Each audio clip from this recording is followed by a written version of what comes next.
जो double bench में है तो 2 लोगों की बेंच है, जिसमें से एक आम है, एक खास है।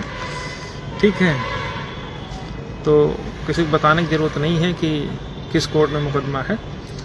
तो जिस समय ये कोर्ट सिंगल बेंच का जजमेंट लिखा जा रहा था तो जस्टिस शुक्ला जी इन्हीं के साथ, मसूदी साहब के साथ ही डबल बेंच में बैठ रहे थे। उसका प्रभाव कहीं ना कहीं हम लोगों की हेयरिंग के दौरान देखने को मिल रहा है। अभी तक मैंने पहले भी कहा था कि वर्तमान में सिंगल जजमेंट के बाद मैंने बहुत सारे लोगों को समझाया भी कि अब 6800 जैसी बात या 4600 या 4800, 4700, 4400 जैसी बातें अब ख़त्म हो चुकी हैं। उनसे अब सभी को दूरी बना लेनी चाहिए। ठीक है, केवल एकमात्र फोकस जो करना था वो ATRE पर करना था।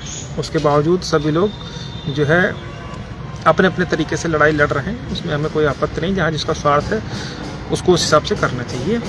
लेकिन जो देखने वाली बात है इस समय मुकदमे के दौरान वो ये है कि जो लोग कहते थे सरकार बहुत दबाव में है, सरकार बहुत अच्छा कर रही है, सरकार हमारे साथ है, सरकार हम लोगों के साथ ये करेगी वो करेगी, तो कोर्ट में देखिए कि सरकार जितनी ताकत है उसकी, वो अपनी पूरी ताकत लगा करके आरक्षित वर्ग के अभ्यर्थियों के विरोध में कोर्ट में बहस कर रही है। जहाँ पर भी हमने तो पहली बार सरकार के सीनियर्स को देखा कि वो पुरजोर कोशिश में लगे हैं कि मतलब जो जहाँ पर भी कोर्ट हमारे आर्गूमेंट से कन्विंस दिख रही है वो तुरंत अपना झंडा लेकर के खड़े हो जाते कि साहब ये चीज़ें देख लीजिए। तो अब सोचने वाली बात ये है कि जो लोग ये सोच रहे थे कि सरकार उनके साथ करके कुछ न कुछ कर देगी, ऐसा कुछ नहीं है। सरकार पूरी तरह से जितनी उसकी ताकत है वो पूरी ताकत से हम लोगों का विरोध करने में कोर्ट में लगी हुई है। उसका अंदाज़ा आप इस बात से लगा लीजिए कि जो सरकार सिंगल बेंच में खड़े होकर के ये कह रही थी कि हाँ वास्तव में आरक्षित वर्ग के अभ्यर्थियों का हितों का हनन हुआ है, और ये बात भरी कोर्ट में जस्टिस राजन राय साहब की कोर्ट में एडवोकेट जनरल साहब ने खड़े होकर के कहा था कि हाँ आरक्षित वर्ग के अभ्यर्थियों के साथ अन्याय हुआ है, गलत हुआ है, इसलिए हम 6800 की सूची निकाल रहे हैं। ठीक है, वही सरकार आज की डेट में डिवीजन बेंच में पूरी तरीके से विरोध में उतरी हुई है कि नहीं साहब ये सब फर्जी हैं, इनको जो है भर्ती प्रक्रिया से बाहर होना चाहिए था, और ATRE में ये लोग कम नंबर पाए हैं इसलिए इनको नेक्स्ट स्टेप में नहीं काउंट किया जाना चाहिए, हमको पावर है कि हम कुछ भी कर सकते हैं। ये सारी बातें वो बहस के दौरान कह रही है।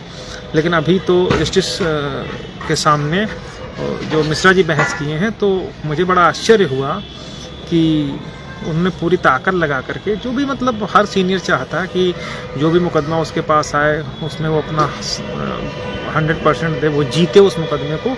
लेकिन अब जो बहस हुई उपेंद्र सर की, उन्होंने आर्गूमेंट लगभग कंक्लूड कर दिया है।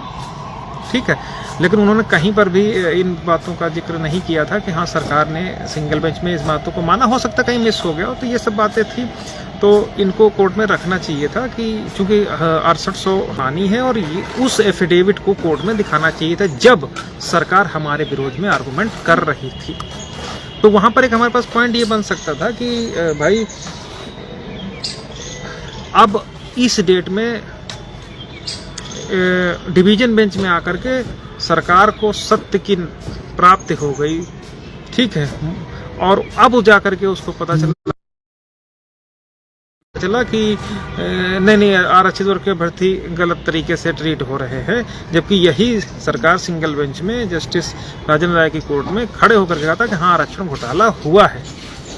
ठीक है, और आज जाकर के वो विरोध में कर रही है। तो आप सोच के देखें कि ये सरकार कितना नीचता पर उतारू होगा, और इन सब चीज़ों को हम लोगों को पॉइंट वाइज जवाब दे रहे हैं, हम लोग कोर्ट में भी दे रहे हैं। अभी उपेंद्र मिश्रा साहब किए थे, फिर हमारी तरफ से OP श्रीवास्तव साहब बहस कर रहे हैं। तो सब कुछ ठीक है। इतनी जल्दी सिंगल बेंच का जो जजमेंट आता है तो चूंकि जस्टिस ओपी शुक्ला साहब नए जज थे, तो उस समय वो डिवीजन बेंच में बैठ रहे थे, हमारा जब जजमेंट लिखा जा रहा था, तो मुझे लग रहा था कि शायद ये उनसे कुछ राय मशवरा करेंगे, और वो चीज़ मुझे ऐसा लगा है कि शायद उसमें उनकी सलाह ली गई थी। जिस तरीके से वो जो क्वेश्चन जस्टिस ओपी शुक्ला ने उठाए थे अपने जजमेंट में कि चूंकि फाइनल रिक्रूटमेंट से पहले यही एक कम्पिटिटिव एग्ज़ाम है, इसलिए इसी में ओपन कंपटीशन माना जाएगा, वही बात मसूदी साहब रिपीट कर रहे हैं। तो कहीं ना कहीं मुझे ऐसा लगता है कि शायद वो उनकी विचारधारा से ही प्रेरित होकर के ही सिंगल बेंच के जजमेंट में कोई चीज़ आई हो। लेकिन जिस तरीके से हमारी तरफ से भी लगातार गोले दागे जा रहे हैं, तो बहुत सारे असर कर रहे हैं, क्योंकि उसमें कोर्ट ने कहा भी हम आपके आर्गूमेंट से कन्विंस हैं और हम काउंटर करेंगे अपोजिट पार्टी का जब वो बहस करेंगे।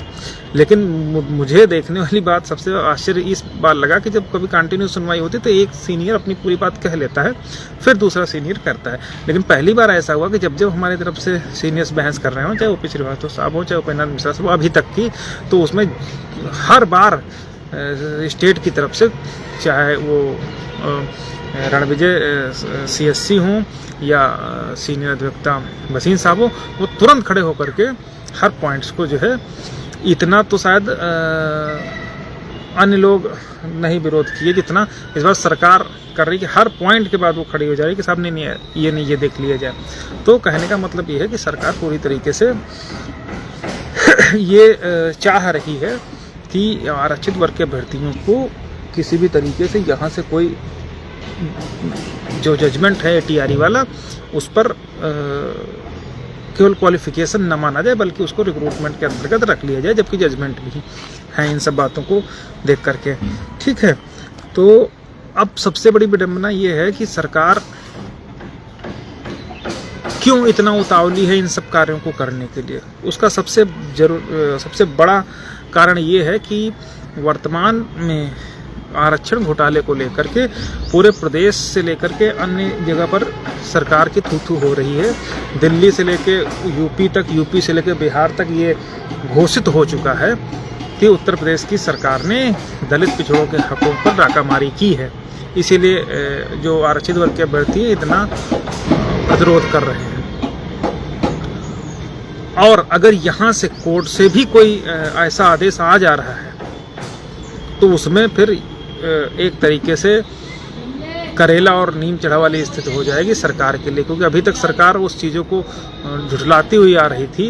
लेकिन अब अगर जजमेंट डिवीजन बेंच का उसके अगेंस्ट आ गया, तो ये पूरे प्रदेश में लोग लाउड स्पीकर लगा करके चिल्लाएंगे कि हाँ, उत्तर प्रदेश सरकार के जो है वो उसमें दलित पिछड़ों के जो नेता हैं उनको मुखौटे की तरीके से यूज़ करती है सामने, और पीठ पीछे दलित पिछड़ों के हकों को कत्लेआम करती है। तो इन सब चीज़ों को, चूँकि हम लोग जितना सोचते हैं उससे 10 गुना आगे बीजेपी के पास भी थिंक टैंक है, उसको सब मालूम है कहाँ से किसका किस बात से प्रभाव पड़ रहा है। क्योंकि 69,000 शिक्षक भर्ती में 1,46,000 परिवार ऐसे थे जिन्होंने शिक्षक भर्ती में अप्लाई किया था। तो अब ये है कि 1,46,000 लोग एक जगह के तो होंगे नहीं, पूरे प्रदेश के हैं। तो उन सब के माध्यम से पता चल गया कि वास्तव में उत्तर प्रदेश में भाजपा की सरकार ने ओबीसी एससी के सीटों की हकमारी की है। तो ये चीज़ गांव-गांव तक पहुंच गई है।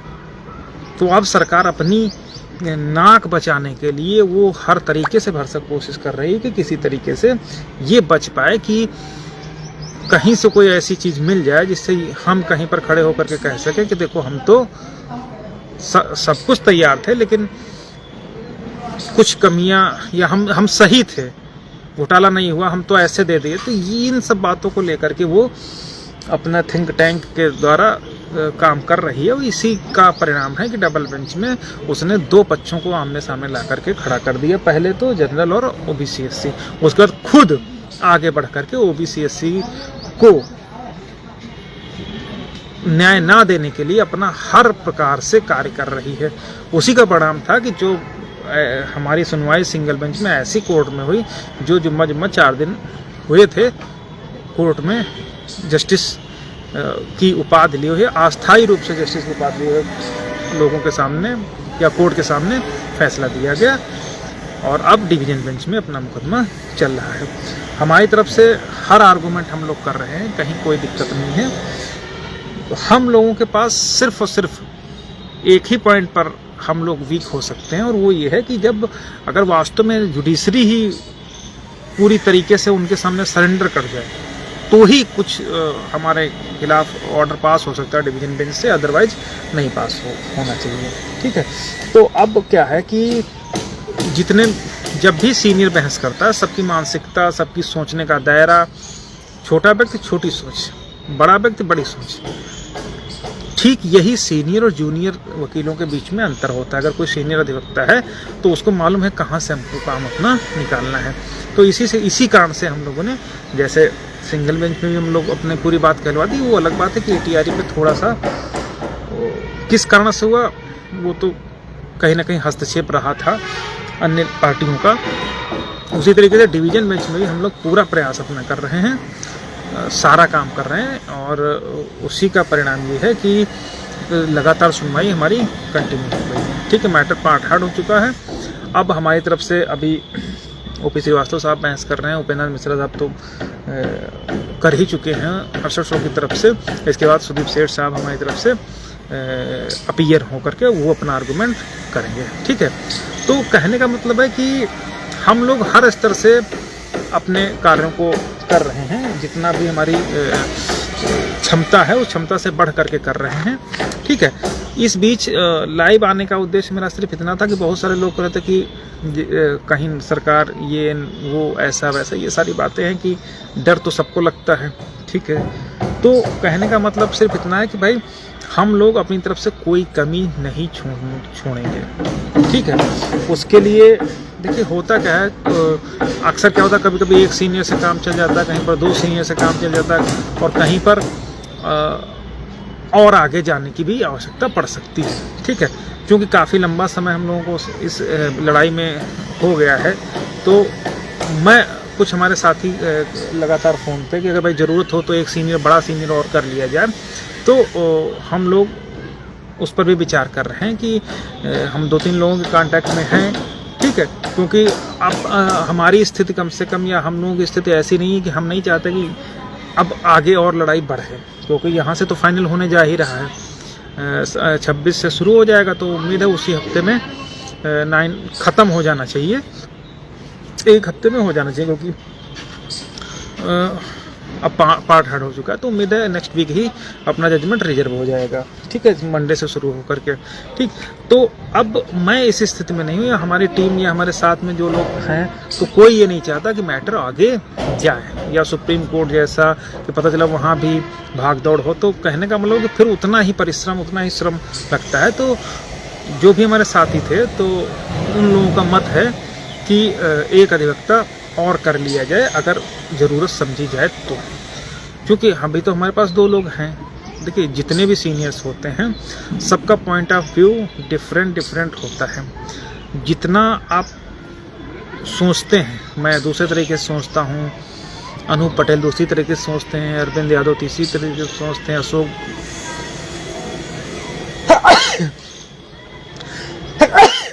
भाई, अरविंद भाई अलग सोचते हैं, तो इसी तरीके से रामविलास अलग सोचते हैं, सुशील भाई अलग, सबका किसी एक चीज़ के विषय में अलग अलग तर्क हो सकते हैं। तो उन सभी तर्कों को रखना भी कोर्ट के समझ जरूरी हो जाता है।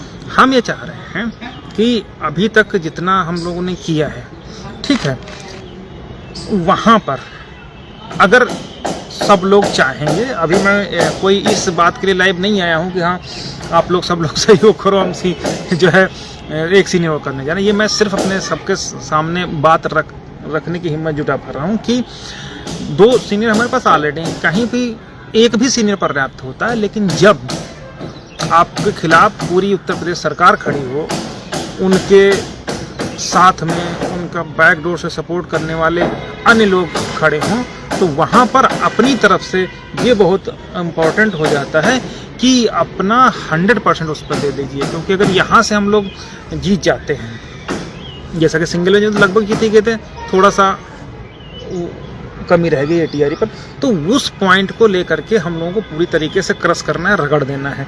ठीक है, तो उसके लिए जितनी भी हम लोगों की ताकत है, क्षमता है, उस पूरी क्षमता के साथ लड़ाई लड़ रहे हैं।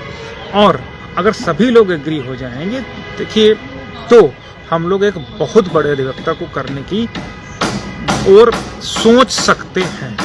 ठीक है, मैं ये नहीं कह रहा हूँ कि मैं अपनी इच्छा आप लोगों पर नहीं थोप रहा हूँ, मैं सिर्फ अपनी बात बता रहा हूँ कि अगर ऐसा हो जाए तो सो बेटर हो जाएगा। उसका रीज़न ये है कि भाई मैं पहले ही बता चुका हूँ कि मैं नहीं चाहता कि अब इस मुद्दे को आगे ज़्यादा जाना चाहिए। जब बड़ा सीनियर होगा तो अगर यहीं से हम लोगों के फेवर में जो चाहते हैं उसके पक्ष में ऑर्डर पास हो जाएगा तो फिर हमारे लिए रास्ते आसान हो जाएंगे और फिर सरकार पर चुनावी समय है, सरकार पर बहुत बड़ा दबाव आ जाएगा हम लोगों को नौकरी देने का। ठीक है, तो ये बात है।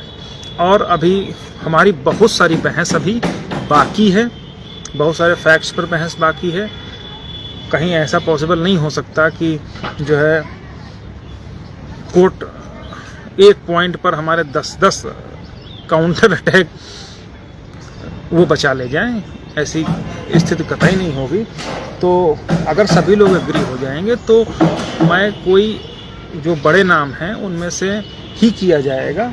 ठीक है, क्योंकि अगर वो आ गए तो मैं अपनी तरफ से कल को मैं इस लाइव के माध्यम से ये ज़रूर बता देना चाहता हूँ कि बहुत सारे लोग कह रहे थे कि भाई एक बड़ा सीनियर और कर लिया जाए, तो हम आप सब लोगों की जो है सहमति चाहता हूँ कि ताकि बाद में हमारे ऊपर या टीम के ऊपर कि आप ही ने नहीं किया, आप चाहते थे कि सुप्रीम कोर्ट जाए, फिर वहाँ पे साल भर 6 महीने लड़ा जाए, तो वो एलिगेशन लगाने वाले लोगों की भी संख्या कुछ हो सकती है। ठीक है, और यहाँ क्या है, यहाँ तो सब मामला सेट है, कंटिन्यू सुनवाई हो रही है।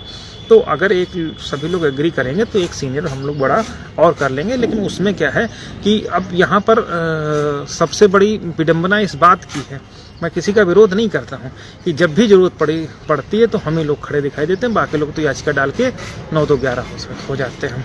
मैं किसी का विरोध नहीं कर रहा हूँ, मैं बड़ी विनम्रतापूर्वक कर रहा हूँ कि जजमेंट आप जब भी आएगा आप देखिएगा कि किसका सीनियर का आर्गूमेंट नोट होता है। ठीक है, हम लोग कभी ये नहीं कहते हैं कि हाँ कहने वाली बात नहीं करते कि हाँ ये हमारा जो भी कंटेंशन होता है, जो भी चीज़ें उन जजमेंट में दिखती हैं, ठीक है, उसमें ये आप नहीं होगा कि हाँ वो चीज़ें ना दिखें।